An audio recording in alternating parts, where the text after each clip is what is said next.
Today we are reacting to Hogwarts Legacy Before You Buy. Guys, if y'all could do me a favor and leave a like and subscribe if you're new. And if you are new and you hate what you see, you can leave a dislike and some hate. That's cool too. Yes, sir. Man, the time has finally arrived. I have not gotten it yet. Waiting until it comes out Friday because, you know, like, I ain't gonna pre-order a game. And, you know, like, I'm gonna just wait till it comes out, bro. Like, it's cool. But let me see what's up. I already know it's a cop. We're back with another episode of Before You Buy. That show we give you some straight up gameplay and our first like my boys could tell me the game is absolute doo-doo and I'm still gonna buy it. Impressions of the latest games releasing. As usual, it's me, Jake, and today we're talking about Hogwarts Legacy. This is the much hyped, much talked about, much argued about, big open world Harry Potter game that has been in the works for many, many years now. Remember back when it leaked? And then we didn't hear about it again for a long time. That was crazy. Anyway, usual spiel here.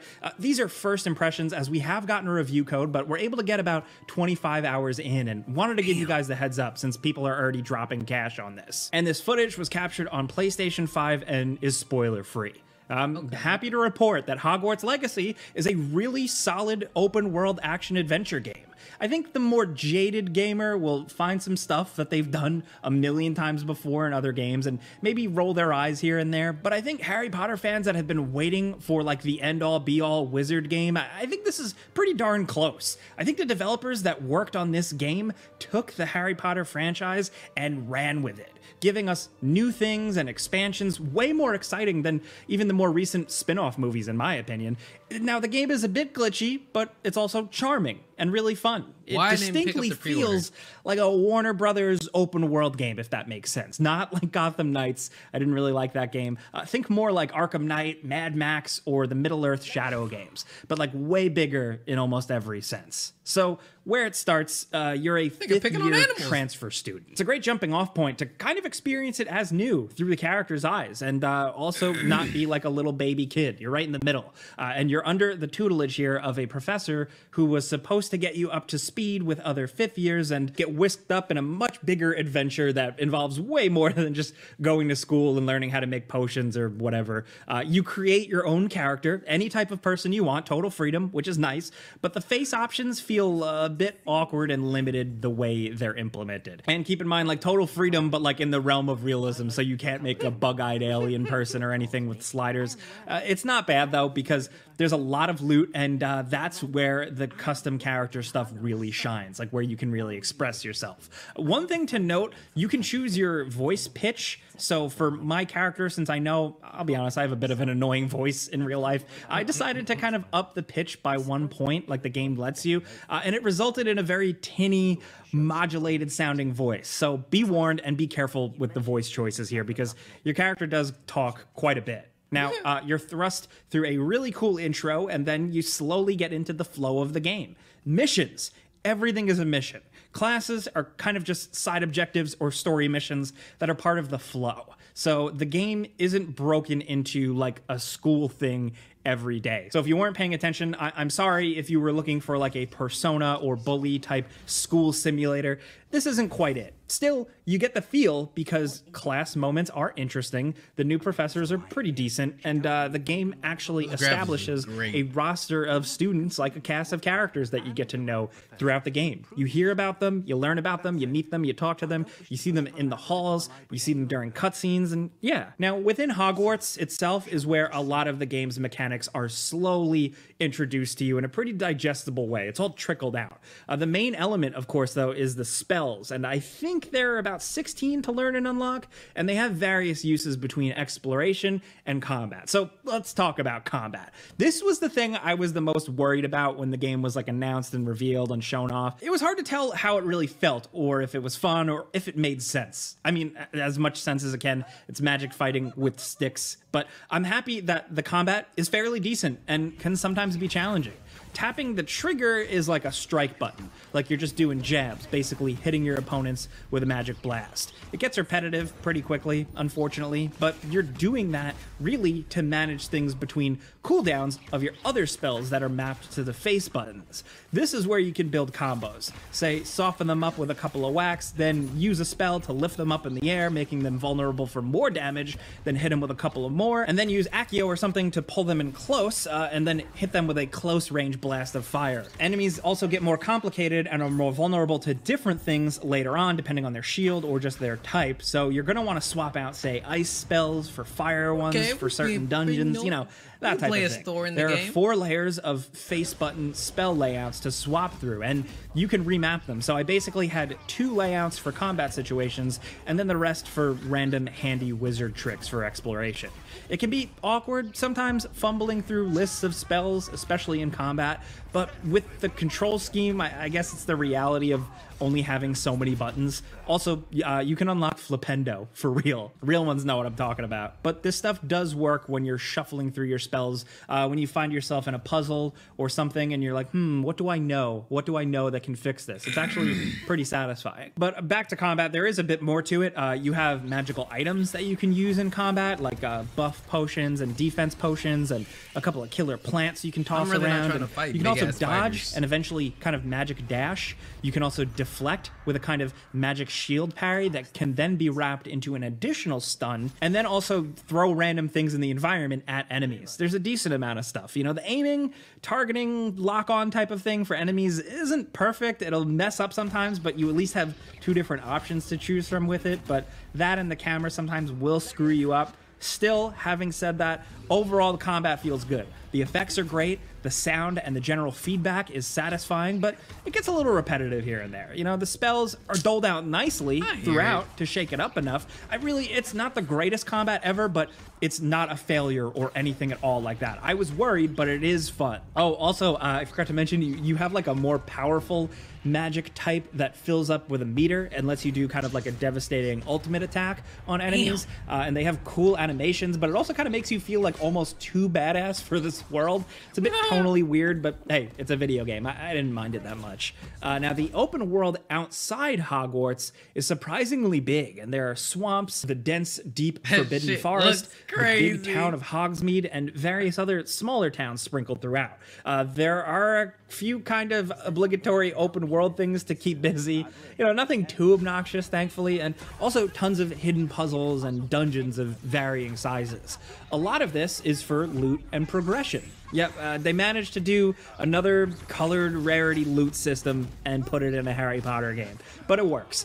Loot is pretty interesting. It has various effects, and there's a full transmog system to look however you want, regardless of loot, which is nice.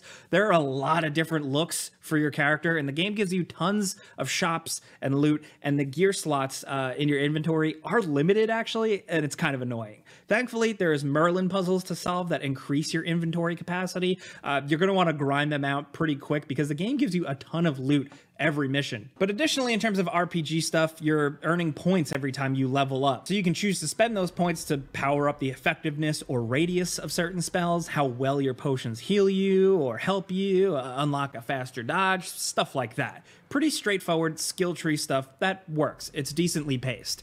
That stuff is useful and makes the game have some depth, but then there's some surface level stuff that doesn't matter as much and seems like it's just there for the experience. Or, you know, for the cynical, maybe it's nostalgia bait.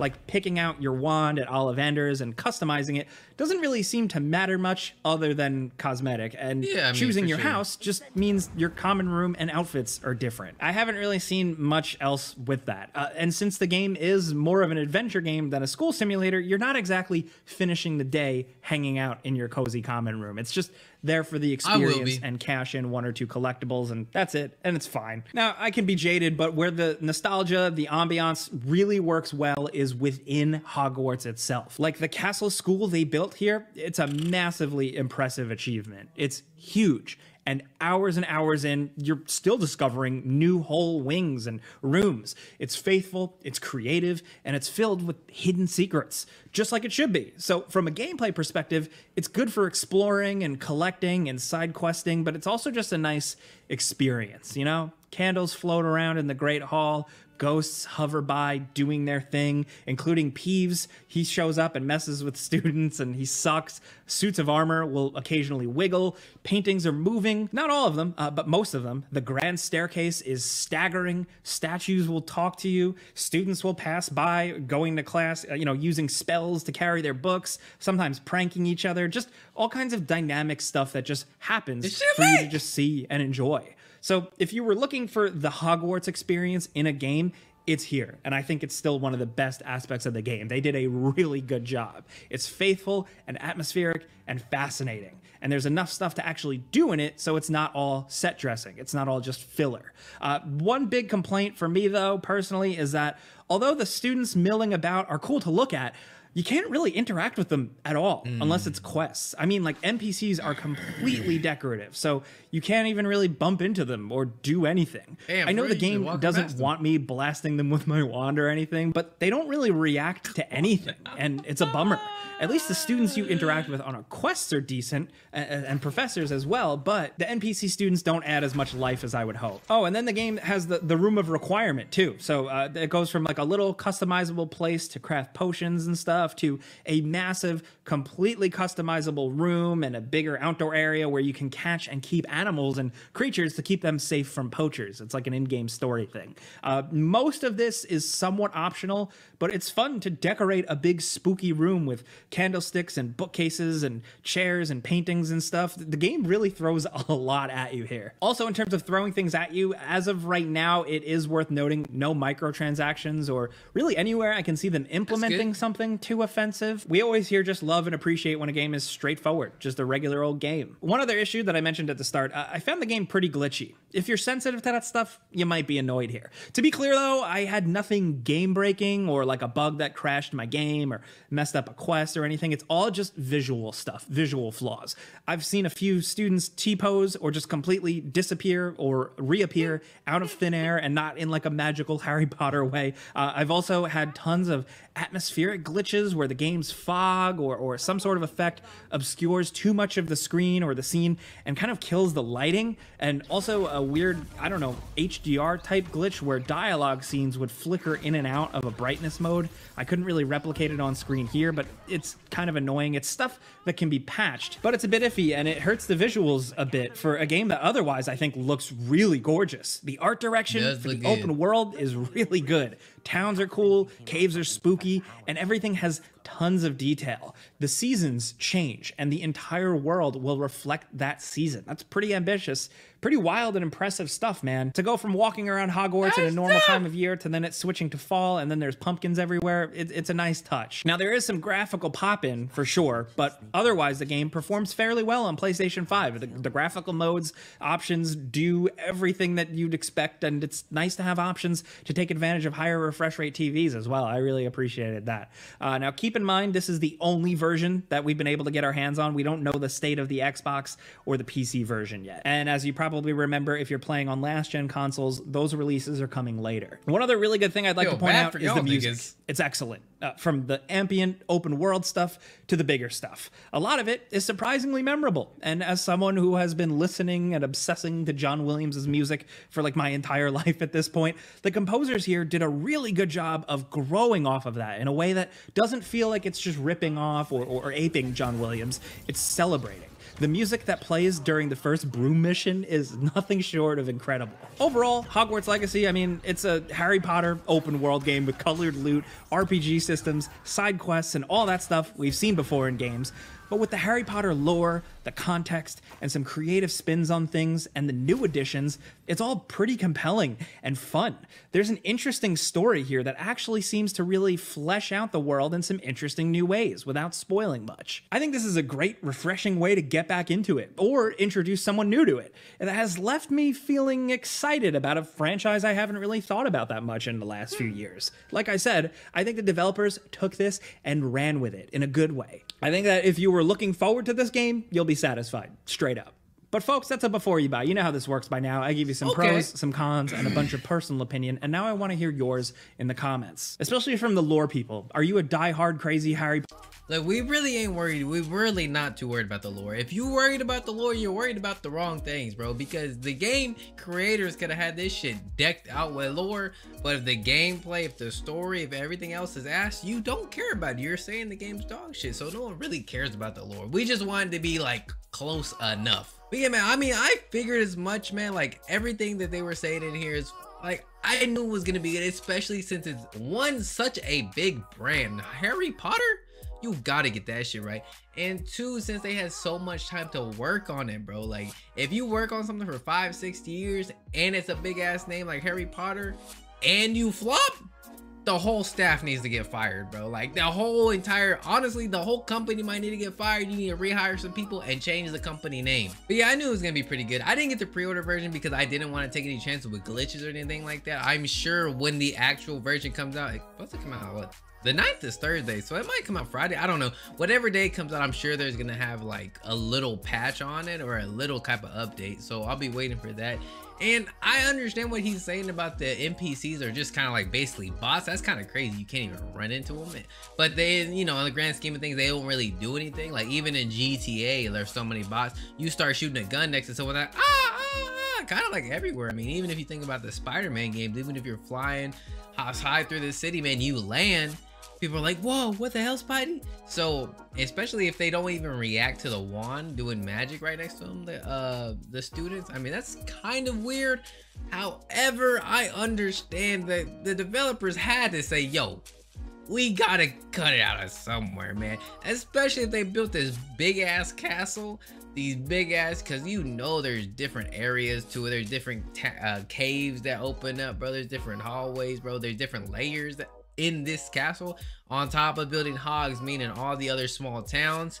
Yo, they're like, yo, we gotta cut something short, bro. And it's gonna be the bots, bro. The bots, you don't care about them anyway, man. Yeah, man, I'm definitely excited, bro. I cannot wait to get my hands on this shit, man. Honestly, I'm calling it right now, game of the year. I don't care what anyone says, bro. It's probably not gonna be game of the year. Some weird ass what do they call that, man? The Dark Souls game is gonna come out again, and bro, get game of the year, man. But who cares, bro?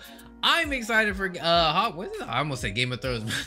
I'm excited for Hogwarts Legacy, bro, man. I cannot wait to get a hands on it, man. And if y'all excited too, bro, let me know. Let me know if y'all, you know, got your hands on it, bro. If y'all think it's good, y'all think it's trash. If you think it's trash, I'm automatically gonna block you, but it is what it is. Gotta catch a vibe, yeah, I had to put her on. Bought a 2-seater, yeah, we heading for the sun. Shawty got my high, I ain't tripping for the funds. Yeah, I won't start, I ain't tripping, I'm a stunt.